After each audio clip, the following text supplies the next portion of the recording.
नहीं, मैं आपको मिसाल देने के लिए तैयार हूँ।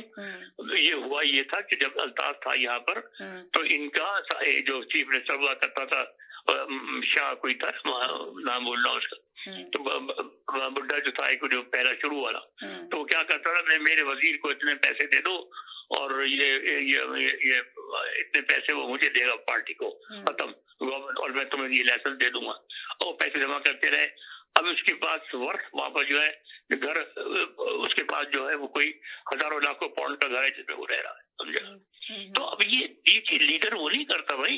लीडर तो अपना इमरान की तरह दौलत छोड़ के आता है, दौलत छोड़ के आए, फिर उसकी इज्जत बढ़ती है, कुर्बानी दे। अगर वो उन्होंने गिराया था उसको, तो गिराने के बाद लड़ता कि बताओ, साबित करो कि मैं वही मानू, समझा, साबित करो कि मैंने ये गलतियां की है। वो चला गया, समझा। लोग चाहते नहीं है अच्छे लीडर, अच्छे लीडर मुकाबला करते हैं, अच्छे लीडर कुर्बानियां देते हैं। यानी कि आपके नजदीक इमरान खान अच्छा लीडर है और जा नहीं रहा, बैठा हुआ है इतने जुल्म सहरा 2.5 साल से। इमरान देखिए ना, इमरान मैं तो कहता हूँ कि इस वक्त इमरान की पोजीशन यह है कि बाज़ मुझे ख्याल आता है कि वो प्रॉफिट सल्लल्लाहु अलैहि वसल्लम को की तारीख पढ़े। आपने इन हालात में हिजरत की थी मक्के से, आप मदीने चले गए थे, हजरत अली को पलक पे लिटा दिया था अपनी जगह, और आप चले गए थे। वो जानते थे कुरैश इनको जिंदा नहीं छोड़ेंगे रसूलुल्लाह सल्लल्लाहु अलैहि वसल्लम को, आप मदीने चले गए। अरे भाई, तुम इतने गंदे हालात में हो, तुम अकेले इस गंदगी को उखाड़ के फेंक नहीं सकते।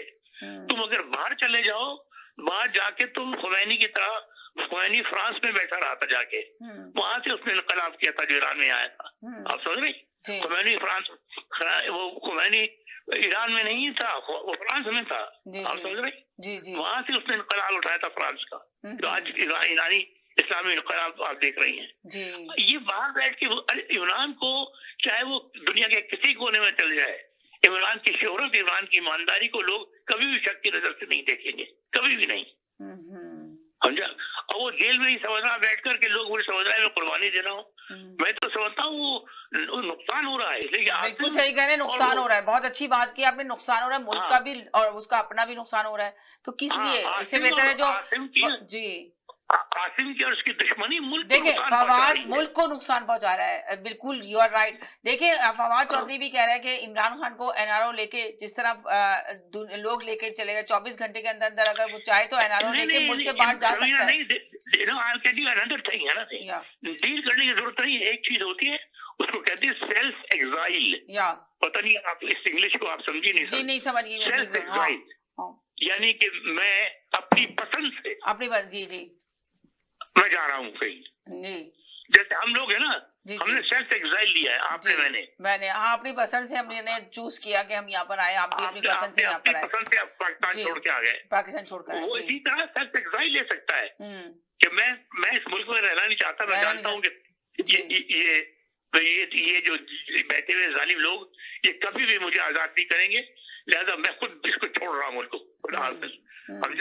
तो सर वो यही तो कह रहे हैं कि वो इमरान खान लेना नहीं चाह रहा। क्यों? हमारा मकसद यही है कि इमरान खान के पास ये मैसेज आए कि भाई निकलो बाहर, बैठ के अंदर बैठ के कुछ नहीं हो सकेगा, आवाम नहीं निकलेगी, इससे बेहतर है बाहर निकलो, बाहर निकल के कुछ देखो, दोबारा आओ। जिस तरह नवाज शरीफ भी तो चला गया था मुल्क छोड़ के, सऊदी अरब में गारंटी ली। नवाज शरीफ के तो नाम ना लिया करे यार नहीं सर मैं बता रही हूँ, एक मिसाल दे रही हूँ कि नवाज शरीफ भी तो मुल्क छोड़ के गया, भुट्टो को देखे फांसी चढ़ा दी। देखिए जुल्फिकार अली भुट्टो को फांसी चढ़ा दी। लाइन आपकी टेलीफोन की लाइन सड़ जाती है जब आप उसका नाम लेती है। अच्छा। तो मैं वो बाहर जाना और आना, बाहर बैठकर ज्यादा ताकतवर इमरान ले सकता है, और उसकी फिर यहाँ पर खुमैनी की तरह वो यहाँ बाकायदा वेलकम किया जाएगा अगर यहाँ इनकलाब आ गया। और इस्लाम लाने के लिए बता दूं आपको मैं, हमें आर्मी की भी जरूरत पड़ेगी। आर्मी के जो सिपाही है ना, वो भी तंग आ चुका है, वो भी यहीं रहता है, वो भी महंगाई का फेस करता है, उसकी तनख्वाहें को लाखों में नहीं होती आर्मी के सिपाही की। वो तो कम था, बिल्कुल से कम तनख्वाहें होती है, सही कह रहे हैं। उसका तो एक नंबर, आप अगर आर्मी के सिपाही को देखें तो उसका घर जाके देखेंगे तो आप अंदाजा लगा लेंगे कि वो जिंदगी कैसे गुजार रहा है। वो सिर्फ अपनी मोहब्बत, वतन की मोहब्बत में खड़ा है बॉर्डर पे। आप देखे ना, जो बड़े बड़े वो दूसरे लोग होते हैं जो पैसा बना रहे हैं आर्मी के, और मर भी रहा है, जाने भी दे रहा है, देख रहे हैं। और ये जनरल वनरल बैठे हुए ये खा रहे हैं पैसा। अच्छा, मलाई तो ये जनरल खा रहे हैं बैठ के ना, मलाई जो होती है। आर्मी का सिपाही तो बेचारा बहुत वो सिपाही अगर बंदूक लेके उड़ गया एक दिन, अवाम के साथ मिल गए। फ्रांस का अगर आप कभी इनकलाब स्टडी करें सभी ना, तो वहां पर जब उनको इनकलाब आया था तो फौजी उन बादशाहों ने कहा था मारो इन्हें। वो उनके हाथ में बल्लम था, किसी के हाथ में तलवार थी, किसी के हाथ में बंदूक थी, सब निकल के आ गए थे लोग। तो आर्मी वालों ने बंदूक के नीचे रख दी थी कि हम अपने अवाम को नहीं मारेंगे, और बादशाहों की फिर गर्दनें कटी है वहां। आप समझ रही हैं? आपको फ्रांस के अंदर इनकलाब जो आया था, तो ये फौज आपका साथ देगी अगर आप उनको सही मोटिवेट करेंगे कि तुम भी कफस में, हम भी कफस में, हम बाहर निकले इस कफस से।